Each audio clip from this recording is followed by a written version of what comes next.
Assalamualaikum warahmatullahi wabarakatuh. Perkenalkan, nama saya Ubaidillah. Saya jurusan Manajemen Pendidikan Islam pada Institut Agama Islam Negeri Lok Sumawi.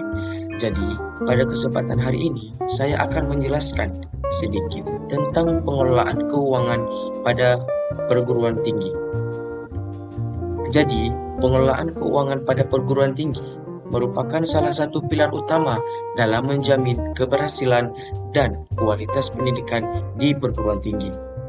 Jadi, sebagai lembaga pendidikan tinggi yang bertujuan untuk mencetak sumber daya manusia dan yang berkompeten dan berintegritas, jadi pendidikan tinggi itu memerlukan sistem pengelolaan keuangan yang transparan, akuntabel, serta mampu mendukung setiap aspek operasional dan pengembangan akademik. Oleh sebab itu, kita akan membahas tentang konsep pengelolaan keuangan pada perguruan tinggi dan mengeksplorasi sumber dana dan pengeluaran pada perguruan tinggi, dan juga mengidentifikasi konflik apa saja yang terjadi di dalam proses pengelolaan keuangan pada perguruan tinggi. Untuk poin yang pertama itu konsep dasar pengelolaan keuangan.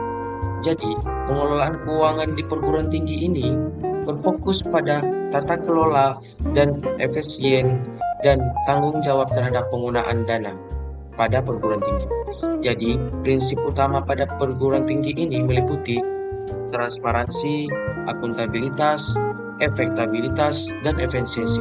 Selain itu, pada perguruan tinggi ini dituntut untuk mematuhi regulasi keuangan nasional pada pemerintahan nasional dan menerapkan standar manajemen keuangan yang secara umum.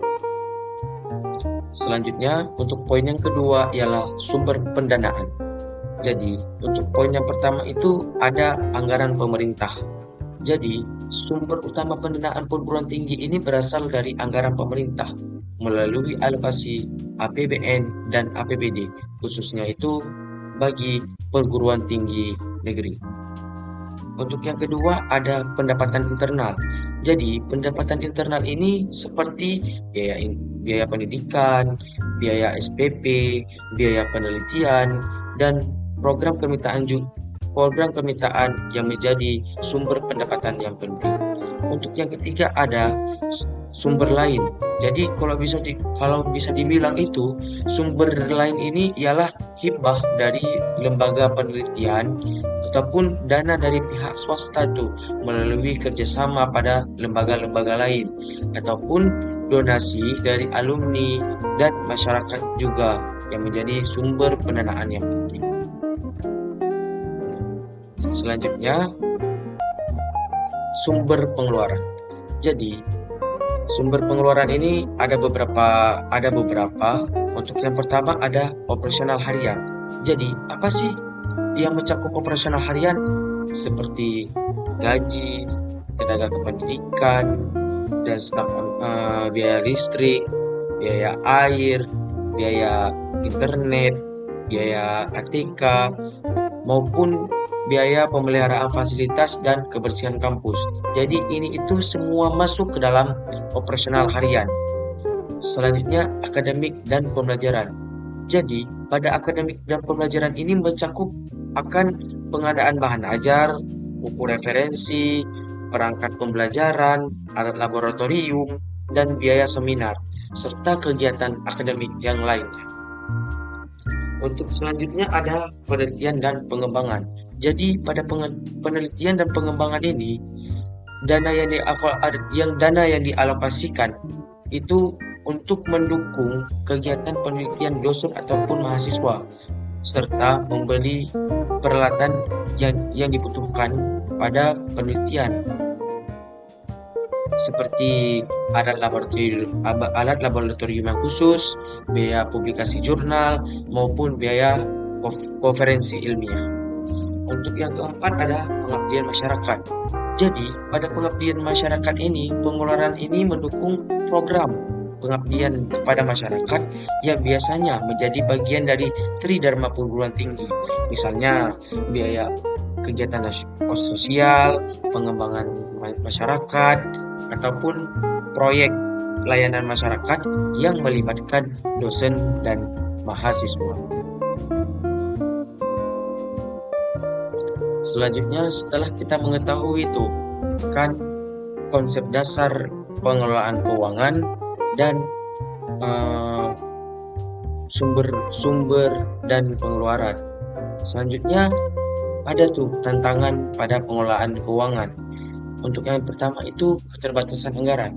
Jadi keterbatasan anggaran yang sering kali itu tidak sebanding dengan kebutuhan pengembangan akademik dan fasilitas, sehingga ini mengganggu akan pengelolaan keuangan pada perguruan tinggi. Selanjutnya transparansi dan akuntabilitas. Jadi pada pengelolaan keuangan ini tantangan yang lain itu ialah memastikan transparansi dan akuntabilitas dalam setiap pengelolaan keuangan, baik itu sumber pemasukan maupun setiap sumber pengeluaran, sehingga dana yang terbatas dapat dikelola secara efektif dan tepat sasaran. Jadi, kesimpulan pada hari ini ialah pengelolaan keuangan yang efektif di perguruan tinggi ini sangat penting untuk mendukung pencapaian tujuan akademik dan pengembangan institusi. Di perguruan tinggi ini, sistem pengelolaan ini mencakup pemanfaatan sumber pendanaan yang berasal dari anggaran pemerintah atau yang disebut dengan APBN dan APBD, yang digunakan untuk berbagai jenis pengeluaran seperti operasional harian, pengembangan akademik, penelitian, serta kegiatan pengabdian masyarakat. Meskipun begitu, perguruan tinggi ini menghadapi tantangan dalam mengelola anggaran yang terbatas, terutama di tengah upaya untuk meningkatkan akreditas seluruh program studi guna mencapai status universitas yang baik.